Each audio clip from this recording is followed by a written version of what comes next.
주시고 모든 일을 주 안에서 형통하게 하시네. 몸도 맘도 연약하나 세임받아 살았네. 불붙듯이 부으시는 주의 은혜 족하다. 사랑 없는 거리에나 험한 산길에 맬 때 나의 손을 굳게 잡고 찬송하며 가리라. 주님 다시 배울 날이 날로 날로 다가와 무거운 짐 주께 맡겨 벗을 날도 멀잖네. 나를 위해 예비하신 고향 집에 돌아가 아버지의 품 안에서 영원토록 살리라.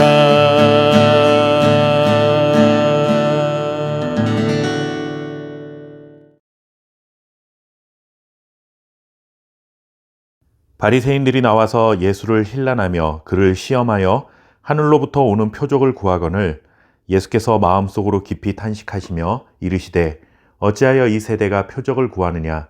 내가 진실로 너희에게 이르노니 이 세대에 표적을 주지 아니하리라 하시고 그들을 떠나 다시 배에 올라 건너편으로 가시니라. 아멘. 예수님을 믿지 않는 사람들과 대화를 나누다 보면 이렇게 말을 하는 경우들이 종종 있습니다. 하나님 혹은 예수님이 정말 세상에 나타나셔서 바다를 가르신다거나 아니면 바다 위를 걸어오신다거나 병자들을 한 번에 치유하신다거나 죽은 자를 살리시는 것을 내 눈앞에 직접 보여주신다면 나도 하나님을 그리고 예수님을 믿겠다 하는 것입니다. 물론 이런 말이 그들의 진심일 수도 있겠지만 사실은 믿지 않기로 작정한 자신의 마음을 변명하는 것에 불과한 경우도 많이 있습니다. 사실 이런 비슷한 생각은 그리스도인들에게도 자리 잡고 있습니다. 우리도 신앙생활을 하다 보면 조금 믿음이 연약해질 때가 있죠. 그럴 때 예수님이 정말 내 눈앞에 나타나셔서 어떤 증거를 좀 보여주신다면 정말 좋겠다. 그러면 내 믿음이 더 굳건해질 텐데 라고 생각을 합니다. 물론 우리 눈앞에 직접 증거가 나타난다면 믿지 않았던 사람들에게 믿음이 생길 수도 있고 믿음이 연약했던 사람은 믿음이 든든해질 수도 있을 것입니다. 하지만 2000년 전 예수님께서 이 세상에 직접 사시면서 많은 기적과 증거를 실제로 보여주셨음에도 불구하고 그 당시 모든 사람들이 다 예수님을 정말 잘 믿었느냐 하고 묻는다면 그렇지 않았다는 사실을 우리는 잘 알고 있습니다. 집요하게 예수님을 따라다니면서 예수님이 행하신 많은 기적들을 보면서도 끝까지 예수님을 거부했을 뿐만 아니라 심지어 예수님을 죽이고자 했던 사람들도 있었습니다. 증거라고 하는 것은 우리가 어떤 확신을 갖게 만드는데 도움이 되는 것도 사실이지만 증거가 반드시 믿음으로 연결되는 것은 아니라는 것을 깨닫게 되는 것이죠. 중요한 것은 그것을 어떤 마음과 태도로 받아들이냐 하는 것입니다. 오늘 본문에도 비슷한 상황이 벌어지고 있습니다. 바리새인들이 예수님께 와서 표적을 구합니다. 이렇게 표적을 구한 이유는 예수님이 메시아라는 증거를 보여달라 하는 요청이었습니다. 사실 지금까지 예수님께서 얼마나 많은 표적들을 보여주셨습니까? 병자들을 고쳐주시고 귀신 들린 자를 회복시켜주시고 죽은 자를 살려주시고 먹을 것이 없는 자들에게 먹을 것도 주시고 이런 많은 증거들이 있었음에도 불구하고 이런 증거를 통해 자신이 메시아라는 사실을 증명해 왔음에도 불구하고 여전히 그들은 믿지 않았습니다. 정말 표적을 보고도 메시아라는 사실을 믿으려는 의도가 아니라 여전히 예수님을 시험해서 덫에 걸리게 만들고자 하는 악한 의도가 숨어 있었습니다.